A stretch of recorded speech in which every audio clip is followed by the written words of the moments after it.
Welcome back, my captive audience. Welcome to the most depressing week of the school year, where we cover wartime atrocities during World War II.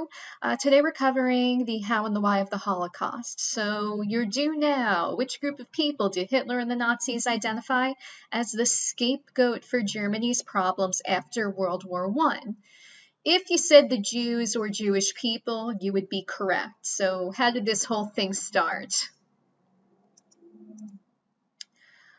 First, we have to cover a little bit of vocab. So the Holocaust is called a genocide. Genocide is a systematic attempt to destroy an entire ethnic or religious group. So if a nation or a group of people is attempting to wipe out another group of people based on their ethnicity, based on their belief system, that is a genocide. Now, the Holocaust was known as the massive systematic murder of Jews and others that took place during World War II. Holocaust has its roots in Greek, I believe, and it means sacrifice by fire.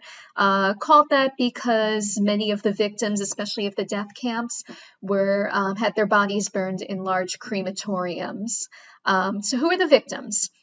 Jews, Roma and the Sinti, you may know them as gypsies, perhaps, but they prefer to be called Roma and Sinti. Slavic peoples, communists, socialists, the disabled, Soviet and American prisoners of war, immigrants, Poles, and political opponents. How many people are we looking at here? Overall, 13 million people killed. However, 6 million of that 13 million were Jews, and that's the largest. Jews make up the largest amount of victims of the Holocaust. Okay, why it's called the genocide. And before we move on, we need to look at this pyramid of hate. Generally, genocides just don't happen all of a sudden. There's a build to wiping out an entire group of people. And typically it starts with things like bias, like stereotyping, making insensitive remarks, prejudice, which then escalates to things like bullying, ridicule, slurs. If you move up in the ladder, then you get to discrimination, employment discrimination, housing discrimination, segregation. Move up another level to bias-motivated violence like murder, assault, threats, terrorism, vandalism, destruction of property. And the last stage after that bias-motivated violence is genocide, where that society is actively trying to annihilate an entire group of people. So again, genocides just don't happen all of a sudden. There's a buildup. So you always watch for kind of the early stages of this, your stereotyping, your offensive remarks, judgments. So again, something to think about. Okay, so we've covered the history of anti-Semitism previously. I'm not really going to get into that, but instead we're going to look at Hitler and how the Nazis kind of capitalized on these anti-Jewish sentiments that, as you remember from our last video, anti-Semitism already existed in Europe prior to the Holocaust.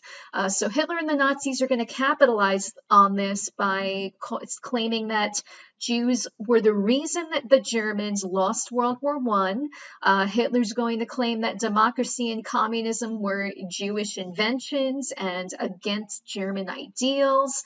There was also a belief that Hitler kind of espoused that Jews were engaged in a plot for world domination. And if you look at that cartoon, the anti-Semitic cartoon from France, 1898, on the right-hand side of the screen. This was a theory that did not just exist in Germany, too, was this like conspiracy theory that the Jews were going to take over the world. It was bogus. They were not. They're just regular people trying to live their lives and not get killed. But again, the Nazis are going to capitalize this, saying that Jews are the source of all German suffering. We need to get rid of them. Hitler also is going to claim in many of his speeches that if you're Jewish, you could not become a German citizen. You were not an Aryan. You had to get out. And again, in order to kind of further this, the Nazis are going to conduct these bogus, false, nonsense experiments to try and identify evidence of Aryan racial superiority, and again claim that the Aryans, the master race, were the most advanced and should be allowed to take over the rest of the world, gain more Lebensraum, living space. And that's why you see that picture of a doctor measuring skull width. They did that. They had hair color experiments chart showing the different shades of hair color, and if you had lighter hair color you were more Aryan. They measured the shape and the size of people's ears and noses in order to try and like justify Aryan racial superiority. It was all bogus, it was all false, it was all nonsense. But given the dire situation that existed in Germany in the 20s and the 30s, some German citizens started to believe this and started to support the Nazi Party. So we're moving up our little ladder pyramid of hate here. Let's look at how the Nazis restricted civil rights, or the civil rights of Jews in Germany. So 1933 and 1935, the Nazis passed a series of laws known as the Nuremberg Laws. And these forbid Jews from certain occupations, forbid them from enlisting in the German military. Laws were passed revoking German citizenship from Jews. The Nazis also encouraged Germans to boycott Jewish shops. And then moving up the ladder again, 1938, you have Kristallnacht, also known as Night of the Broken Glass. It was a pogrom in which Jewish shops were looted, businesses were destroyed, synagogues were destroyed, set on fire, 91 Jews were murdered, and one night 30,000 were arrested and sent to concentration camps. And then 2 years later, German Jews are going to be required to wear that yellow Star of David with Judah on it at all times to identify them as Jewish people and make them targets for members of the SS, other Germans, to be beaten, brutalized, harassed in the street, to have their businesses boycotted if they weren't destroyed during Kristallnacht. And then eventually the Nazis are going to force Jews to live in ghettos. They're going to be removed to their homes and sent to these nasty substandard living conditions. They'll also be used as slave labor in German factories. That's how the German military and the German economy was able to build itself up in the 30s and the early 40s. They were using Jews as slave labor. So the final solution was the name for the Nazi plan to exterminate the Jews. And this plan was formally revealed in the 1941 Wannsee Conference. So this isn't to say that the Nazis weren't planning to exterminate the Jewish people before Wannsee Conference. On the contrary, this was something that Hitler and the Nazis had been promising in the 1930s. But the Wannsee Conference in 1941 is significant because this is the moment where the Nazis finally reveal their plan. And it was like a 90-minute conference where all these higher-ups in the Nazi Party, in the German government, get together and decide that, you know, our killing squads, the Einsatzgruppen going around and shooting Jewish people, that wasn't working. We needed a better, more efficient way to exterminate these people. And that's where these plans were revealed to establish death camps. There were 6 of them built in Poland. The most notorious and the one with the most deaths was called Auschwitz-Birkenau. Birkenau, I believe, was the concentration camp, work camp attached to Auschwitz, but Auschwitz was the death camp. And in Auschwitz, Jewish prisoners and non-Jewish prisoners too. Non-Jews were sent there as well to die. These people were starved, beaten, shot. They were gassed. They were gassed in humongous amounts. And I provide a link on the bottom. Jocko Willink, if you're familiar with him, he does a podcast. And about 3 weeks ago, he did a podcast with an Auschwitz survivor called Rose Schindler. I highly recommend that you check it out. It's quite interesting. Also in Auschwitz, medical experiments were conducted, and prisoners were used for experiments on like freezing, the effects of submerging people in freezing water, hypothermia.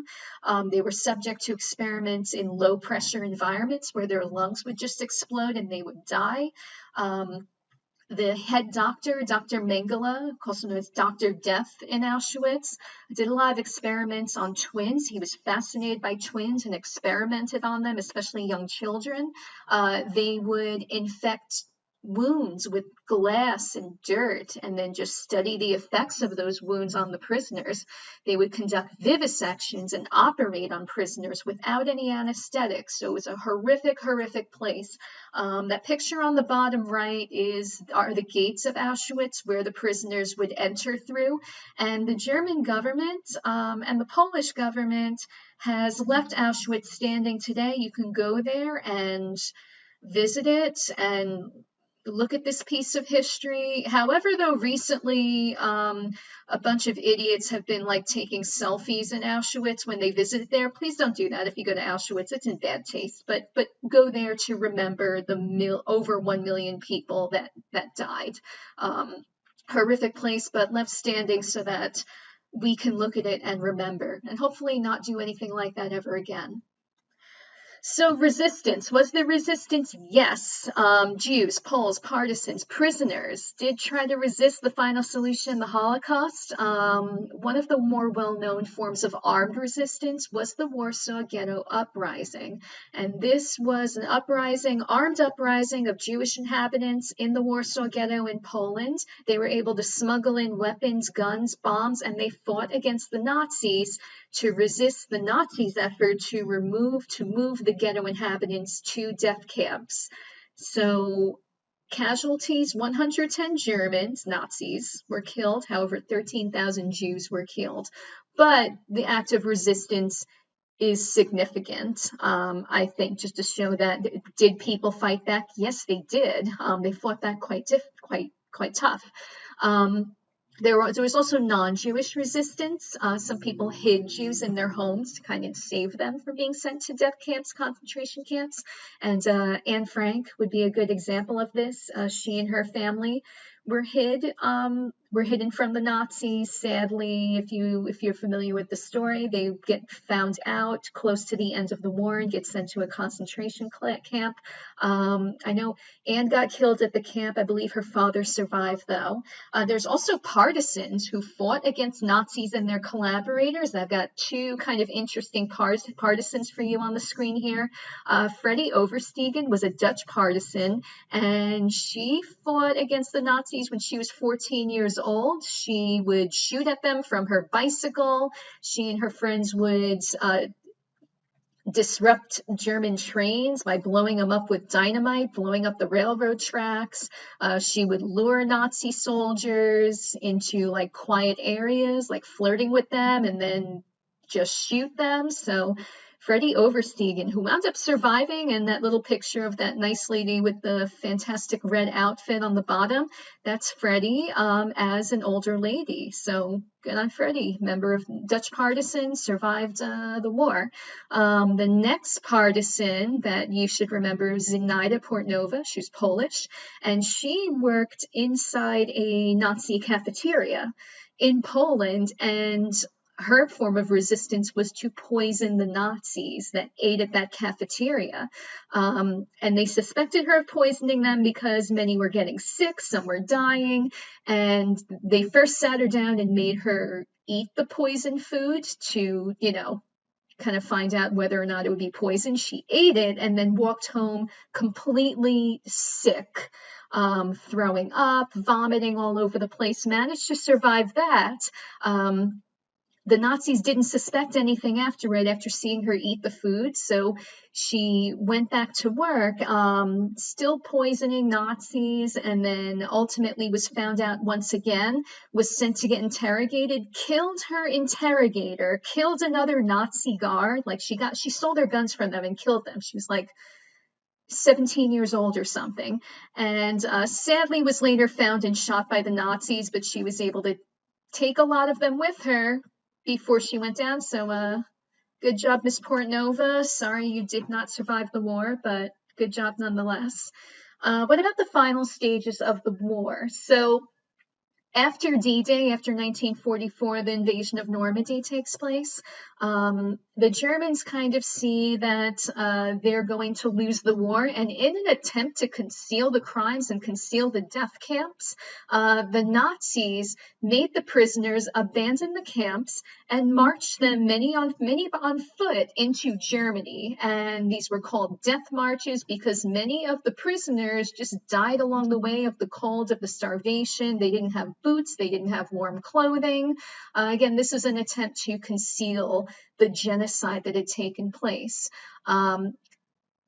Once Hitler commits suicide and Germany surrenders unconditionally on VE Day, Victory in Europe Day, the war, at least on the European front, is over. Now, if you're not sure what unconditional surrender means, it just means surrendering without any guarantee given to the surrendering party.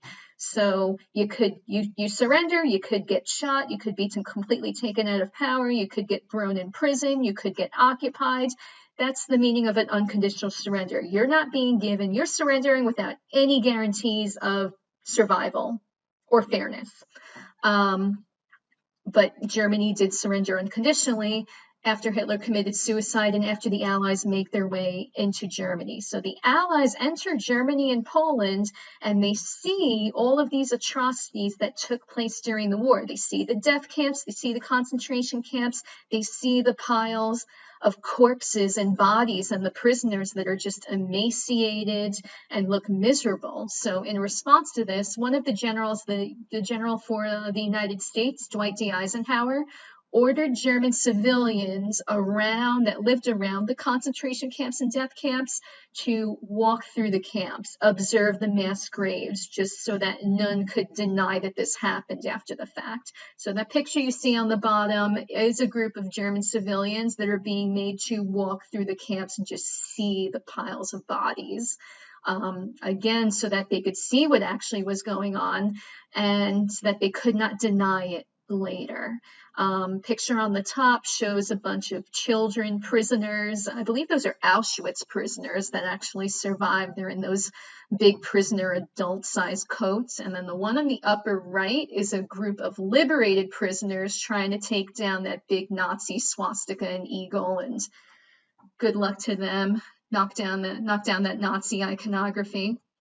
So losses. What happened? Once again, 6 million Jews murdered. However, those are minimum losses. It's probably more, but we may never know the true amount just based on the data we have. 13 million people total, right? So the Roma and Sinti, your disabled people, your POWs, your homosexuals, which I don't think I put in that previous slide, my apologies. But what about the survivors, the refugees? Well, they were placed in displaced persons camps set up by the new United Nations. And these people were sent out to locate missing children, family, friends, their community members, and tried to just create a kind of normal, out of just the horror that they had to go through for years. So what about the aftermath? How were the Nazi leaders kind of dealt with after all of this took place and after they were found out? What had happened? Well, Nazi leaders were placed on trial. They were called the Nuremberg trials, where they were held accountable for their crimes against humanity. And those pictures on the far right show the defendants. The guy on the top is Hermann Goering. He was one of the most high-profile defendants in the Nuremberg trials, and this trial is significant because the defense of these Nazis, that they were acting on orders from Hitler, from their superiors, was not admissible in trial. It did not hold up in this trial. You are responsible for your own actions even in war. And if you commit crimes against humanity and if your actions lead to the deaths of millions of people, you're going to have to answer for it. So many of these defendants were found guilty and hung. Many were some were sentenced to life in prison. I believe one was acquitted. I can't remember which one was acquitted. Did every Nazi leader have to go on trial at the Nuremberg trials? No, there were some that were taken by the US government, scientists specifically. Look up Operation Paperclip for some malarkey. Some were able to escape and move to South America, the United States in secret. But the leaders that were left were held accountable at the Nuremberg trials. But what about the survivors, though? The survivors did not have a home anymore after the Holocaust. So some moved to the United States. Many moved to New York, and New York is one of the largest Jewish populations in our country. Many will move to Israel. They'll move all over parts of the world, and they'll start to, again, come to terms with this horror that happened, with this genocide that attempted to wipe out their people. Some wrote books, and if you're interested in reading a book from a Holocaust survivor, I'd recommend Elie Wiesel, Night. There's his picture on the bottom. He was, I believe, a prisoner in Auschwitz. Some will produce artwork. Zinovi Tolkachev, I'm probably butchering that last name, but he's the guy that painted that gray, kind of bleak-looking painting on the top of the screen. And some form organizations, and the most well-known is Yad Vashem, which is a Holocaust remembrance organization. That picture in the center with all of the images in like a dome.